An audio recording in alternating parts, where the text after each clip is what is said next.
In this presentation, we will be talking about calculating the magnitude of the force of gravity.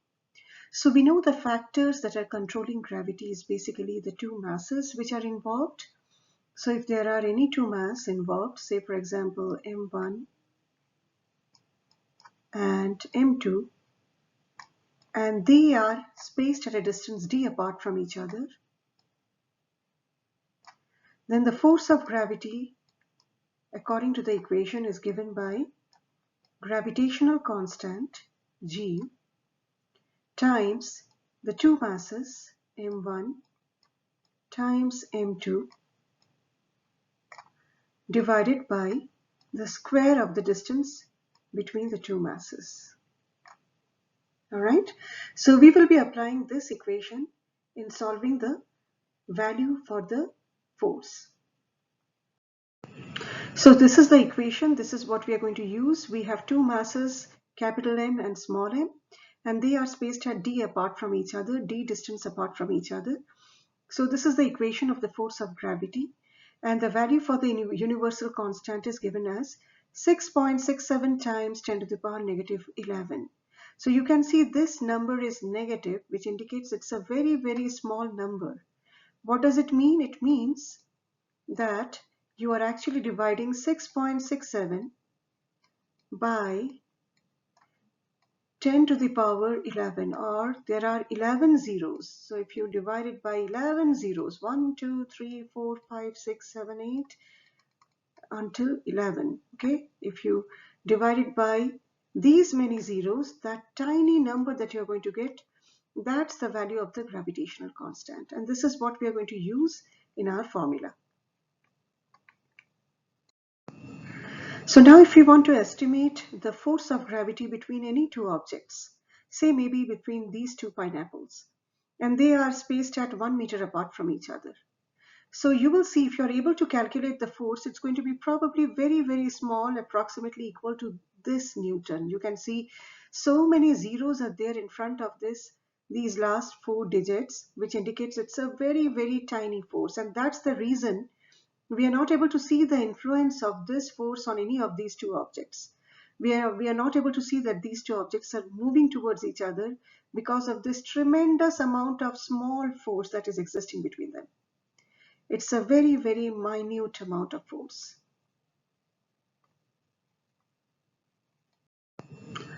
Now, if you look at these two elephants, which are having a mass of, say, probably 12,000 kilograms, they are kind of massive.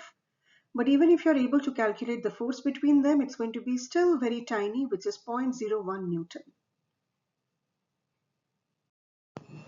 Now let's start increasing the size of the masses. Now if we consider this apple and the earth. Now apple and earth, these are the two objects which are interacting. Now if you're able to calculate the force between them, you will see that it will have a certain amount of size or value, which is probably equal to 1 Newton, close to 1 Newton, all right?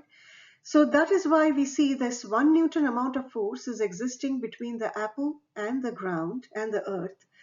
And we can see this 1 Newton force is able to pull the apple towards the ground, but just because it's very, very tiny, the earth never moves towards the apple because it's not able to influence this huge, massive size of the earth.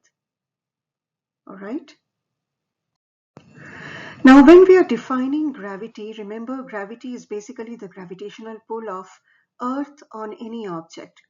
So if you are standing on the surface of the earth and say your mass is m1 and the mass of the earth is m2, right? The force which is existing between you and the earth is going to be g times m1 times m2 over d square, where d is the radius of the earth. So now you know that your weight is also acting towards the center of the earth, right? So what is your weight? Your weight is actually the pull of the earth's gravity on you, which is always acting towards the center and it's trying to pull you down.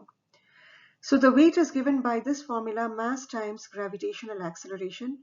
Now remember, gravitational acceleration has a standard value which is 9.8 meters per second square, all right? 9.8 meters per second square.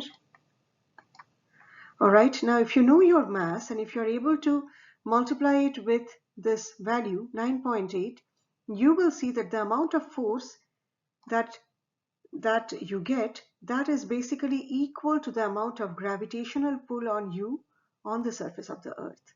So whatever we are stating as gravitational pull is basically your weight on the surface of the earth. Now let's solve this numerical problem and you will understand what we are talking about.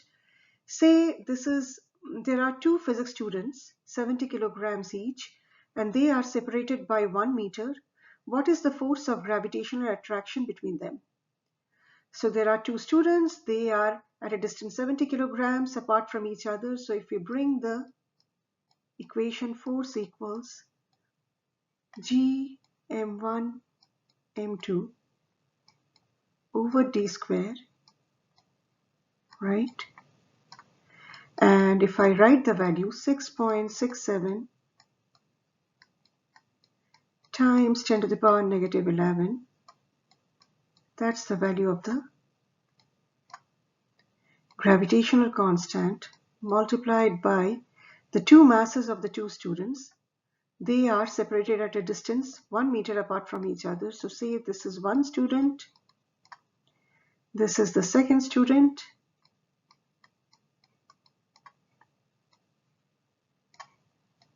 they are at a distance 1 meter apart. So we can write 70 times 70, these are the two masses. We have taken that approximately both masses are equal to each other.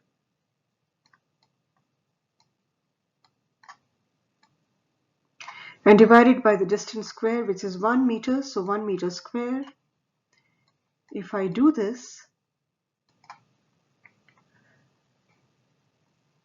I get 32,683 times 32683 times 10 to the power negative 11. All right. Now this number may appear to be a big quantity, but if you look at this tiny small number, which is 10 to the power negative 11, it suggests that you are actually dividing this big number by 10 to the power 11, and it's going to be a very, very, very small number. So that's the amount of Newton, that's the amount of force present between the two students.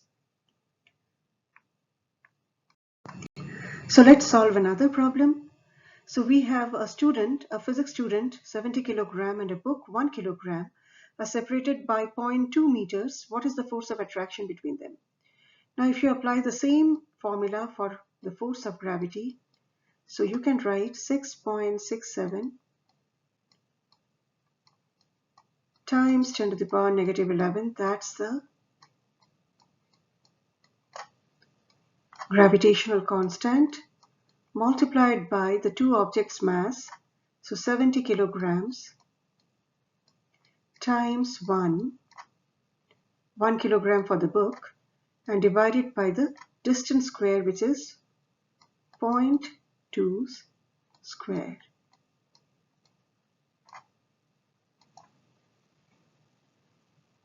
So we get 11672 times 10 to the power negative 11 Newton. So as you can see, the force existing between the book and the student is also going to be very, very small in magnitude, and that is the reason we are not able to see that influence of the book on the student or the student on the book.